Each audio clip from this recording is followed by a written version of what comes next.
So it's time for a station update of sorts. I'm going to talk a little bit how the recording desk works and how the broadcasting server works. They are two distinct units. I have reworked a lot of how it's supposed to operate, so yeah, hence the update.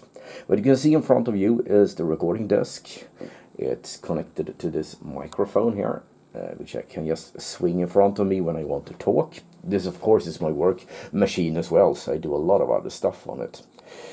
5 screens, all connected to the same computer. This is the compression stack, so to speak. It's a U-Audio, universal audio device that compresses my voice and makes it sound better, I hope.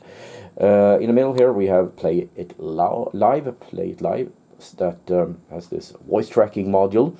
This is how I record what you hear between the songs. And here in the upper left corner you have PlayIt Live again, this time running on the broadcasting servers. Those two are synced up. So this happens locally on the recording desk, and here is a remote view of the server. So yeah, that's how the recording desk works. But what's new is that the recording server has been rethought a bit. It's still under here, but today it runs Windows 10 and it also runs Ubuntu Linux as a virtual machine, which you can't see here, but that's how it works using Hyper-V.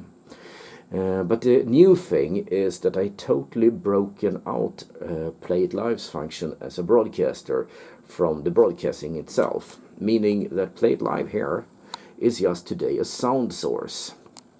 The sound from it is piped into this roadcaster device, the blinkly light thing.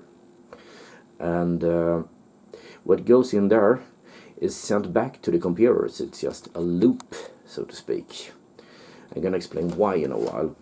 At that time, it is sent to something called, sorry for the dogma cam again, to something called Rocket Broadcaster here. And as you can see, the signal to the left is weaker than the one to the right. This is because the left one is what comes out of the roadcaster from PlayIt Live.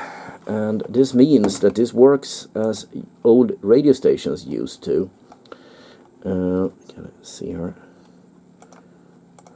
This is the magic little plug-in that compresses the audio and pushes it up so it becomes strong and has a very clear signal.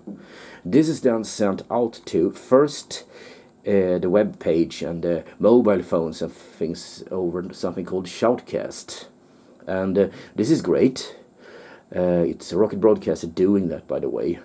But it also, Rocket Broadcaster that is, sends the signal to an audio card that just is used for a Streamlabs thing here in behind.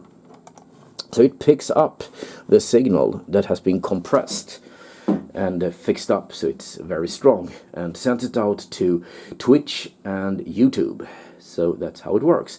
And the trick with Roadcaster is, since I have disconnected PlayIt Live from the broadcasting system, so to speak, that fader there, I can pull it down and I can put in a microphone or another sound source, meaning I can broadcast live from this desk.